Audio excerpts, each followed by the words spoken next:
Pangboche is a tiny, isolated village high up within the mountains of Nepal. Resting at an altitude of 13,000 feet, it is located deep within the Himalayas. This tiny place is renowned for producing world-class Sherpas and is mostly inhabited by the Sangder Sherpa, many putting this phenomena down to the extremely inhospitable climates that people from the village are exposed to from a very young age. It is also the home of an ancient monastery whose resident monks seem at home, completely isolated from the rest of mankind, above the clouds on top of the mountains.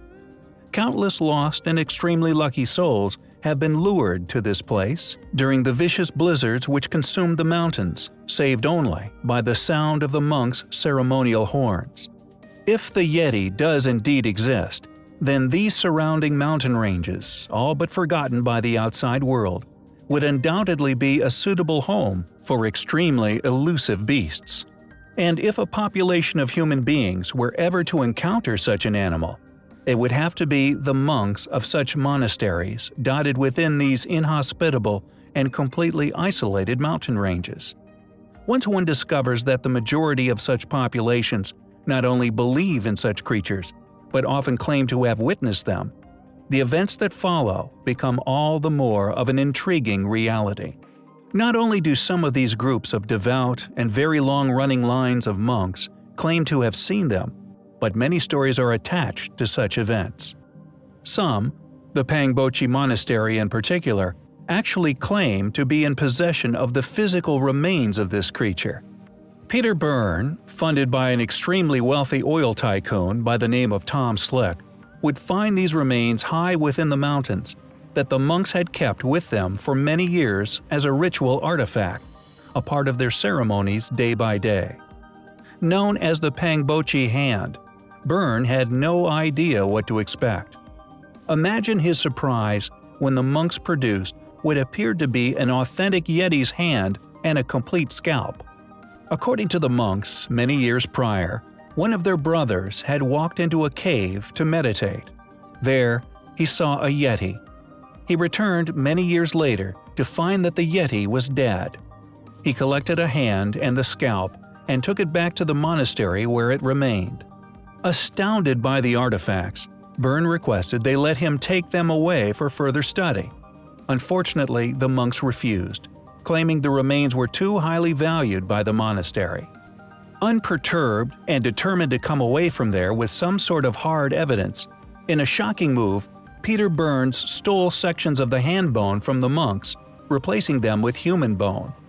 Byrne then smuggled the bones out of Nepal and into India, where actor James Stewart allegedly smuggled the hand bones out of the country in his luggage to England.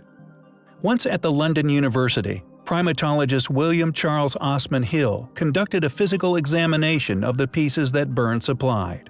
His first findings were that it was a hominid, and later, in 1960, he decided that the Pangboche fragments were a closer match to a Neanderthal, but not an exact match. In 1991, in conjunction with Loren Coleman's research, it was discovered that the Slick expedition consultant, an American anthropologist by the name of George Agagino, had retained other samples of the Pangboche hand kept from the original theft. The NBC program Unsolved Mysteries obtained samples and determined they were similar to human tissue, but were not human, and could only verify they were near human. Shortly thereafter, most likely due to confirmation via forensic testing of the artifact's authenticity, the entire hand and scalp was stolen from the Pangboche Monastery in a military precision-style operation. Rumors regarding the items reportedly disappearing into a private collection via the illegal underground in the sale of antiquities would circulate, yet they have never been seen again. George Agagino, before his death on September 11, 2000, transferred his secret research upon the Pangboche Yeti hand to Loren Coleman. In 2010, Weta Workshops, who did the models for the Lord of the Rings movies, kindly produced a replica skull and hand based on photos of the missing hand and skull. Mike Alsop handed over the replica skull and hand to monks at Pangboche in May 2011. They seemed to be very pleased to have their artifacts back. Let's just hope no one tells them.